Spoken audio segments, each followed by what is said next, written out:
Welcome, welcome, welcome to Real Life with Laurie. I am Laurie Miggins, and today I have a very special guest on Micheal Luigi. Michael, can you pronounce your last name for me? Michael Luigi Pacitto. Pacitto. Thank you very much. At some point, I promise in the years of our friendship down the road, I will be able to pronounce it properly. That's okay. Michael, I got to meet him at one of my first speaking events. One of our dear entrepreneurs, fellow entrepreneurs, had an event about wellness, and I got the pleasure of sitting beside Michael. I hit it off with you right away. You're a geek. I noticed your geekery within like minutes of us talking, and your great sense of humor. And I'm like, yep, this one is one of my friends. He just doesn't know it yet. And by the by the end of the event, we had shared information, and I was definitely stalking and following you on Facebook and stuff. And I think you have been one of the best people during this whole COVID situation to reach out to others, give suggestions and input, and, supporting other entrepreneurs and just helping everybody out in the way that you do. So, from the bottom of my heart, and I'm sure that with the rest of our community, thank you so much for that. And, I mean, I've learned so much from you, even when we have a difference of opinion on things. You're like, okay, well, I do it this way. And then I'm like, no, I do it this way. And then the next day I'm like, okay, yeah, you were right. That way works. So, it might be your field of expertise or something. So anyways, I just want to thank you so much for being on the show today. It is a super pleasure to have you here. And if you wanted to say hello to everybody and maybe give us a little bit about who you are and what you do. Well, thank you so much, Laurie, and I definitely appreciate your bravery and honesty in being able to provide this place for people to really express how they feel. You make people comfortable, and you're awesome. So, my name is Michael Luigi Pacitto, as introduced, and I run a little marketing company called Market Pie. We're really I don't want to get too much on this, but really we're about growing the pie for everybody, which just means we're trying to build businesses, organizations, and the people within them. And we're just trying to grow everyone. So not competitive. We're all about collaborating, and we're looking to help people who are trying to grow. And yeah, that's my business profile. I ran a wedding business, wedding photography business for a couple of years, as well as I started a local newspaper with my parents. And Wow. that is about all. Other than before that, it was just a whole bunch of retail and little odd jobs like everyone else. So what you're telling me that you're a real go-getter, and you found your avenue by striking through a few different opportunities, and you found your passion this way. What I think it is I think I'm a bit of a problem solver, and it's a bit annoying for people, but luckily sometimes they come around the next day. What it basically is like I'm always just trying to think, how can I fix things? How can I make things a little bit better around me? And that's kind of Yeah. been my guiding light, and how I know when I'm in the right place is when the things that I'm interested in and the things that I'm interested in and the things that I can actually do really well actually coincide, and they result in other people benefiting. So to me, that's how I've always chosen the businesses I do. It's not that I think about either the money or how cool of a job it would be. Marketing is not like a cool job, but it really allows me to help all the businesses around me and grow people. That's wonderful. That is astounding. Well, thank you for being the person you are, like I said already. And why don't we just jump into it, making the person that you are? Obviously, that comes with challenges. So I handed you a form a little like last week, and you filled it out. And why don't you talk about those challenges that you wanted to Cool. dive into? If anyone's watching that already does know me, or if they've ever talked to me for a little while, they might not even know this, but I fall under what's called the autistic spectrum and also attention deficit disorder. And those are two words that I find a lot of people don't really know a lot about. And even less people don't understand that how it kind of relates and how it'll affect a business. For me, ADHD is a very difficult thing to deal with. And what it basically means is you have lot of trouble with motivation. You have a lot of trouble actually sticking to something because you're kind of at the whims of what is most interesting to you at the time. So when I kind of go back to just your last question, about what it is that I actually do, when you have ADHD or you know someone who does, what is really powerful for them is when you get them into a spot where they are allowed to let their interests flourish. And on the autism side, I mean, I'm a very high functioning on autism. It's called Asperger's, which means I'm a very black and white thinker, which means that I get obsessed about things really, really easily. And I kind of like the whole world will disappear except for what I'm really interested in. And when you're a business owner dealing with some of these mental challenges, oftentimes one of the hardest things is just trying to realize what your limitations are and also how to use your strengths. And one of the limitations I find is often self imposed. A lot of business owners kind of have this mentality that they have to just push through everything, that you have to just work harder, be more organized, that you have to just be able to just be randomly a better person, when I think a better way forward is to analyze what it is you're struggling with. Like if you have attention deficit, instead of trying to just be more organized, instead of trying to just push through, you should probably recognize those weaknesses and take accountability for them and get external help, get that external accountability you need. So those are some of the challenges the two big ones that I've faced, and I'm still kind of working my way through a lot of them. Hmm. Wow, that's incredible that you so basically what you're telling me is that what you're really focusing in on is how to empower yourself through your Asperger's and your attention deficit and making your recognizing what they are and making accommodating your life to be to empower yourself to be better with those, I guess.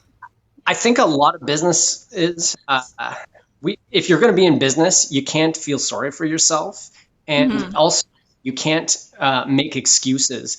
And there's a line though that you have to follow though, where you have to acknowledge why you screwed up, right? Like Yeah. you can't just take ownership. Taking personal responsibility is about saying, "Hey, I'm the boss. I'm the owner. This was my fault." That's one side of it. But then the second side is saying, well, why did that happen? Why did you fall through? And if you know you have a if you have a mental struggle, either again for me for the Asperger's or ADHD, you take the ownership of getting the help that you actually need. If you're a person with anxiety, you need to recognize that and you saying, hey, I'm anxious and I get anxious in these situations, so I can't do this. But I can get the support I need so that I can function. And I think that's the real big perspective that I've really learned to how to overcome things. Wow. So beyond analyzing and structuring that way, is there anything else that you do, like to reach out and get support or resources that you utilize?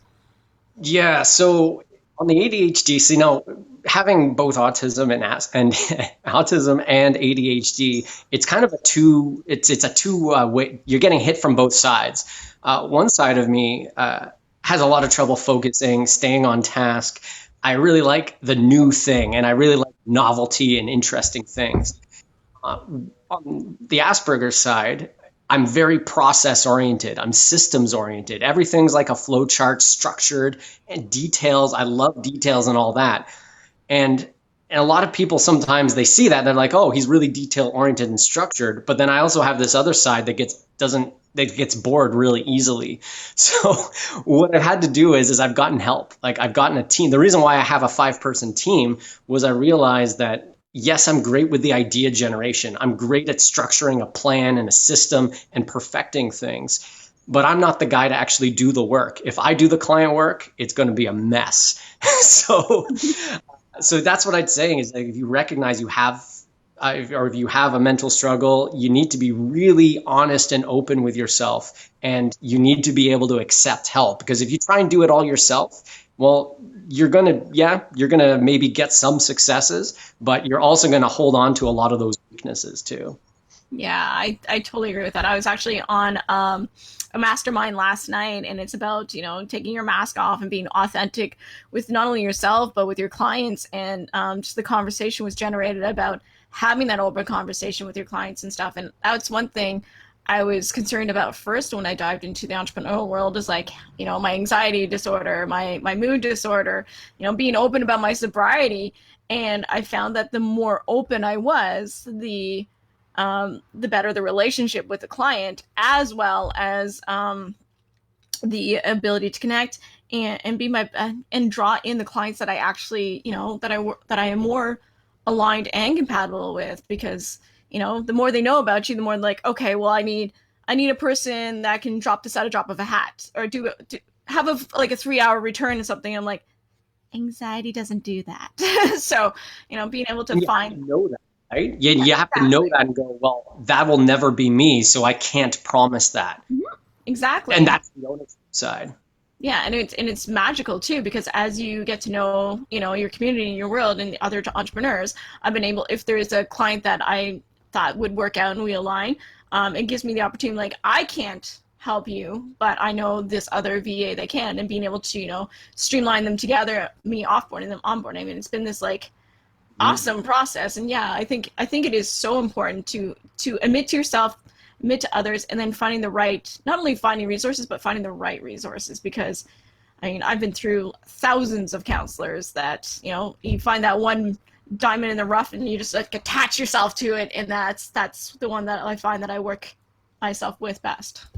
One thing I've also reached out to Gary Vaynerchuk on this, and I got an interesting response. Gary Vaynerchuk, for those who might not know, very high level entrepreneur, big thought leader in the marketing space, especially.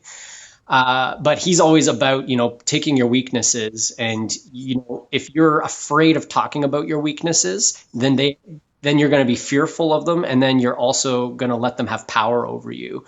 Nice. Whereas, so I asked him about that. And I said, well, Asperger's and ADHD, like that's not something I kind of want to let all my clients know about. Like, yeah, I want to be open about it, but at the same time, I want to be able to still maintain, people's trust in that. And his simple response to that was, you don't want to ever put things like, mental disorders on a pedestal, but you definitely want to get rid of the fear of talking about them. And that's, again, it's that balance. Mm-hmm. You don't be like, I don't go around saying just like, hey, I'm autistic, hey, I'm autistic, hey, I'm autistic. Like, look at me, I'm autistic. Like, there'd be, like, it's not about that. But what it is doing is taking out the fear of not being able to open up when appropriate, and letting that ruin your relationships, and letting the fear of not talking about it ruin your business or your credibility. So it's taking the power of the fear away from it and being natural about it. Yeah, I agree. Like, and I also think too, like personally, that my disorders are just a part of me. I'm also a VA. I'm also a speaker. I'm also a mom. I guess that's supposed to be most important, but I'm also a partner. And so it's just a few little spectrums that I might be passionate for, but like your world is so big that it's just a couple of things that make up the charm of Mike. Yeah, one of the little quirks, and Yeah. it is really weird too. As I'm a very social person, and that's another thing people don't know, because when they think of autism, they often think of somebody who is not very social. That, like, I walk into a room and I'll talk to everybody. And I've learned You. through many trials and errors how to actually be social. Because one thing about autism is you don't have an intuitive sense of what people actually, uh, you don't understand their feelings, you don't understand their intentions. It's very black and white thinking. And so when I'm in a room talking to people, I actually have more of a flow chart going in my head. Well, when you're talking with friends, this is what you do. And when the conversation's going this way, this is what you do. But where I find I'm more weaker is when I'm in a situation I've never been in before. Like, for instance, this podcast, I've taught myself how to give space to other people to talk. I actually have to physically, like, usually when I stop talking, it's usually because in my head I've gone, and now, Mike, you need to shut up and let the person speak. And giving that room for back and forth. That's so cool that you're able to like self navigate and self. Is that something that you like, a technique that you learned through therapy, or is that just something that you generated a technique on your own? All just on my own. My wife has been a huge help for me, Yeah. because, again, she was the one that noticed it. She was like, hey, I wanted to talk to you. Like, I think you may be on the autistic spectrum somehow. I can't, it was many years ago, and we're just thinking about it.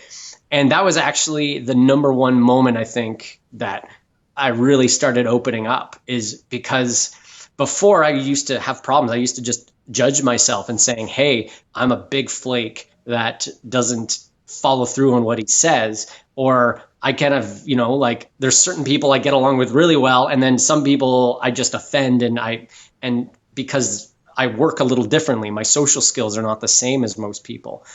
But when I actually understood what was going on, I could actually start to fix things. I could actually saying, hey, the reason why people get angry with me or they get offended is because I don't say things with judgment. I just say factual things.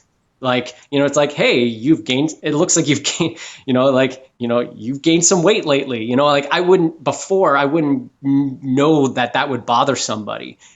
But knowing why that I tick people off, I can now say, hey, observations aren't always meant to be shared. So That's really cool that you're able to like navigate and figure that out and be able to like process and, you know, work and it's a work work in yourself and progress. yeah. Yeah. Well, every journey is. I like to say that It, I'm fairly sorry, go ahead. no, I was just filler words. Yeah. Keep. Oh, okay. I would say I always say that like, I think that I'm well balanced or, I'm managing my disorders as well as I can, but then I find something more to grow upon. I'm like, oh, well, that was a big step up. I'm glad that came into my life and Mhm. put that back into my, toolkit of strategy and carry on with life again. And hope you actually remember to take it out, because having Yes. the tool is one thing, but I always, there's a certain environments that I'm in where it doesn't matter how many tools you have. There's some things that we all are just bad at, and I think that's a universal thing, whether you have a mental disorder, learning disability, whatever you want to call it, or if you are what's called neurotypical. Some people are good at, process. Some people are good at socializing. Some people are just going to always really be bad at something. And whether you have a diagnosis of something or it's your personality, I think just the same tactics and tools are always going to be helpful, which is know your strengths, know your weaknesses, be honest and open with both of those, and work on them. 100%. For instance, taking 5 times to finish grade 11 math and welcoming the calculator into your life. Yeah, well, technology is, technology is actually amazing. Like I wouldn't have been a photographer if it wasn't for it, because I would never have had the patience to learn old school photography, like to sit there in a Oh, dark room yeah, and and calculators are great, right? Because it allows you to actually do math that you probably wouldn't have actually had a passion for, but now you have access to a whole level of skills and opportunities to do things that would have required you to do complex math, but now you don't. exactly. Or, Mhm. teach your daughter grade 4 math that you realize that you are not as smart as a grade 5 or grade 4.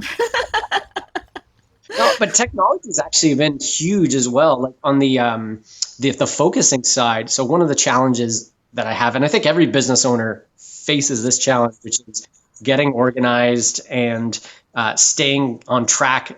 Like the reason why business coaching is so popular, and coaching in general, is that we're all just really bad at making decisions for ourselves. One of the tools that I've been a lifesaver for me, and anyone that ever kind of hints that they're like ADHD, I always jump on like, here's this tool you need, and it's called like Focus Mate. It's this really, Mm-hmm. it's a technology, and what it does is it has a community of people, and it pairs two people together. And at the beginning of the hour, you each tell each other what you need to work on right now for the next 50 minutes. Not plan your whole day, but just what do you need to work on now? And then you do the work, no talking. And at the end of 50 minutes, you tell the person how much of that work you got done. And that's it. You tell each other, and it's built in accountability. It's for 1 hour sessions.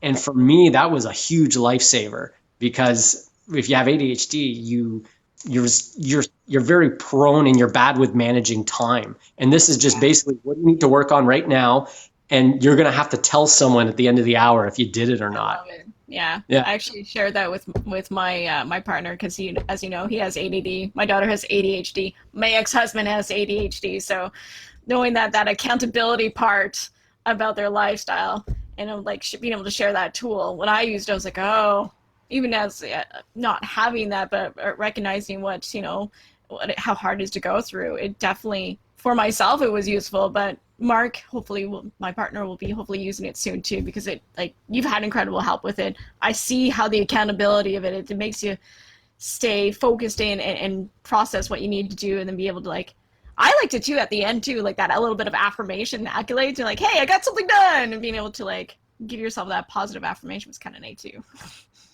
And what I learned from it, Mel, one of the problems I've also faced is all the tools in the world won't help you if you don't use them.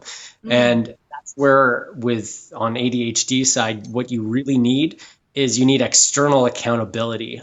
There's a couple videos that go into the technical details of it, but is this doctor, and he basically outlined it perfectly, which is just like, again, you can't have excuses for why you don't do things. Like, you don't want to ever just be like, oh, it's my ADHD, I can't do this. What it actually means is that it's not that you pass off accountability, it's that you actually take more accountability. Whereas before, you might just tell yourself, oh, I'm a bad person, therefore Mm-hmm. I'm try. Now what it does is it's saying, hey, I now know what I need to do. Now I need more accountability, which is I need to get someone else to help me. And I That's need awesome. someone else to bring that accountability in. If you want to be if I want to continue as a business owner, I need to do that. I don't want to be a business owner while getting a job is, there's built-in accountability, there's a boss and all that. But Yeah. if I want to continue to help people, I need to ask for that help and own the disability again, if you want to call it that. Own it. Yeah, I love the how you I love how you said too about the reaching out for help as well. Like, I mean, it's one thing to know that you have to lean out and get the support and stuff, but taking that big step forward, or that big reach out. I guess that's not stepping unless you walk on your hands, but reaching out for that help, and being able to work with somebody with it. That's a big move for a lot of people too. I suck at it. Like, I don't know about you, anyone listening, but I absolutely suck at reaching out for help. I'm terrible at it. But Yeah. I mean, in the podcast, I sound really smart because I can be like, it's like, yeah, you got to reach out for help. I'm like, saying it because I'm bad at it, and most people I know are bad at it.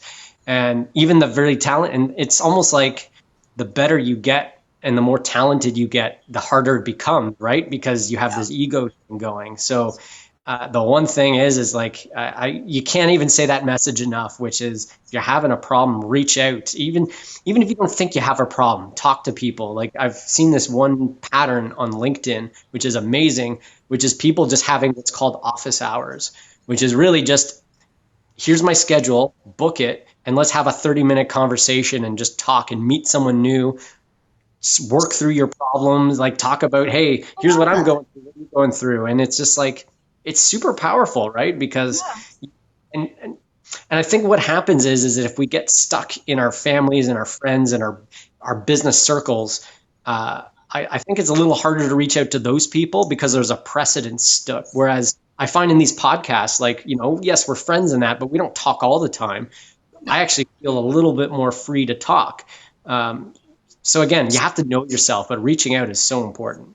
Yeah, I think too. Like, for me, it's not necessarily the ego part. It used to be, but like back in my late 20s. But it was that I had leaned on my family so hard during like becoming sober and practicing all the things I learned in therapy, that I didn't want to feel like any more of a strain or a burden. So that is my thing. Like, that my fear on the opposite side to overcome. When I want to reach out, if I have to reach out to my partner or my ex-husband, it's really hard for me. Like, hey, I know you've been through 10 years of this bullshit, but I kind of need your help on this.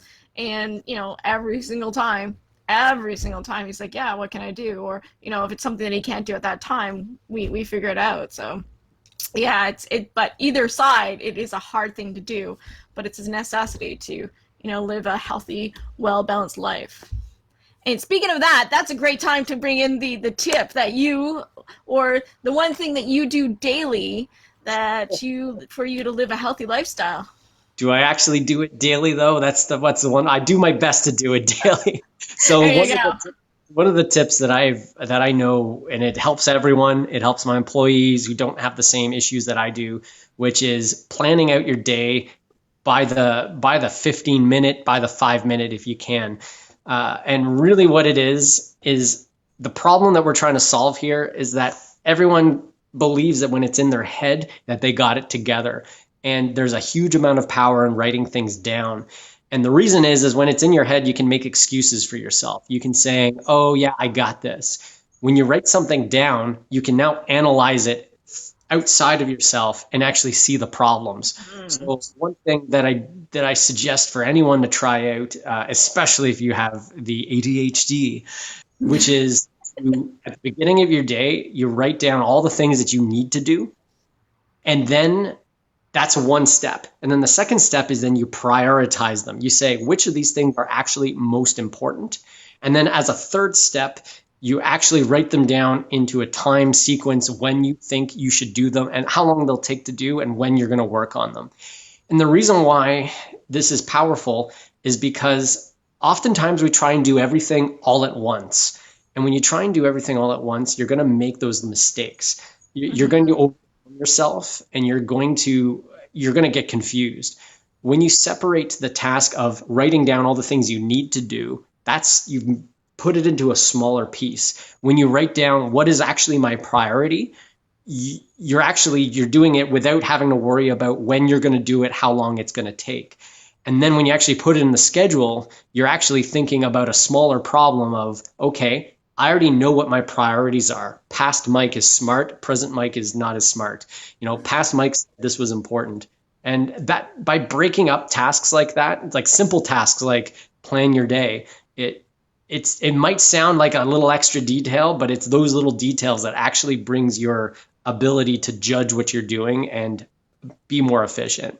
Yeah, definitely. And it helps you step away from multitasking. That is my big thing is that like we were discussing pre-show is that, jumping in before the coffee and trying to figure out what you want to do in the morning is my worst time in the morning. So what I do is I do something similar at the end of the night so I can set myself up for the first thing when I go in the morning. That's actually something I had to work on with my habit coach. He's like, okay, well, send yourself up at the end of day so you can set yourself up for the next morning. And it's helped me so much. So while I'm waking up with my first coffee, as I'm getting into things, I'm like, oh, okay. So last night, Laurie was smart. Pre-coffee, Laurie's still waiting for the caffeine to energize the brain to get going. And that's really helped me. And I live by my calendar. It's something I had to learn as a business owner. If I don't live by my calendar and I don't have my tasks in there and stuff, if I forget something, it not only affects my client's business, but it affects my business, and then it affects my emotional state, and then just this big spiral. I'm like, if I just have it up on my calendar right in front of me, it gets me going. And it's motivating too. Garbage in, garbage out. If your beginning of the day is not set properly, your day is not going to go well. And it's just as simple. I love it. I love it. Well, thank you so much, Michael. I really appreciate you being open and vulnerable and, giving us so much input. Whoa, oh my. Didn't know it was going to turn into that joke. Not that kind of open. All right. I mean, there'll be a whole other audience. But again, appreciate all your input and your time you took out of the day. And I wish you a great Tuesday. And thanks again for being on. All right. And high fives. Have a virtual five. Can't wait to do that in person with people again. All right. Thanks for everything, audience. Thanks for watching, audience, and we'll talk to y'all soon.